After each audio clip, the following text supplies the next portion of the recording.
ದೂರದಿಂದ ನೋಡಿದ್ರೆ ಕೇಂದ್ರ ಹಣಕಾಸು ಸಚಿವೆ ನಿರ್ಮಲಾ ಸೀತಾರಾಮನ್ ಅವರನ್ನ ಹೋಲುವ ಬೆಂಗಳೂರು ಗ್ರಾಮಾಂತರ ಲೋಕಸಭಾ ಕ್ಷೇತ್ರದ ಬಿಜೆಪಿ ಅಭ್ಯರ್ಥಿ ಡಾಕ್ಟರ್ ಸಿಎನ್ ಮಂಜುನಾಥ್ ಅವರ ಪತ್ನಿ ಅನಸೂಯ ಮಂಜುನಾಥ್ ಪಳಗಿದ ರಾಜಕಾರಣಿಗಳ ಹಾಗೆ ಮಾತಾಡ್ತಾರೆ.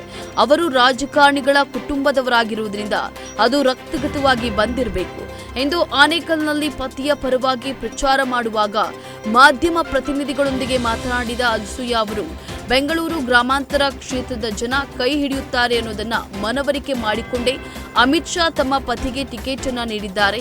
ಈ ಬಾರಿ ಕ್ಷೇತ್ರದಲ್ಲಿ ಭಿನ್ನವಾದ ವಾತಾವರಣವಿದೆ. ಕಾಂಗ್ರೆಸ್ ವಿರುದ್ಧ ಬಿಜೆಪಿ ಮತ್ತು ಜೆಡಿಎಸ್ ಎರಡೂ ಪಕ್ಷಗಳು ಹೋರಾಡ್ತಿವೆ.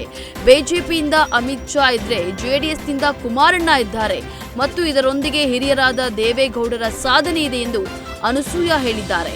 ಕಳೆದ ಬಾರಿಯ ಚುನಾವಣೆಯಲ್ಲಿ ತಮ್ಮ ಗೆಲುವಿಗೆ ಜೆಡಿಎಸ್ ಸಹಾಯ ಸಿಕ್ಕಿತ್ತು ಅನ್ನೋದನ್ನ ಕಾಂಗ್ರೆಸ್ ಅಭ್ಯರ್ಥಿ ಮರೆಯಬಾರದು ಎಂದು ಅನಸೂಯ ಮಂಜುನಾಥ್ ಮಾರ್ಮಿಕವಾಗಿ ಹೇಳಿದ್ದಾರೆ.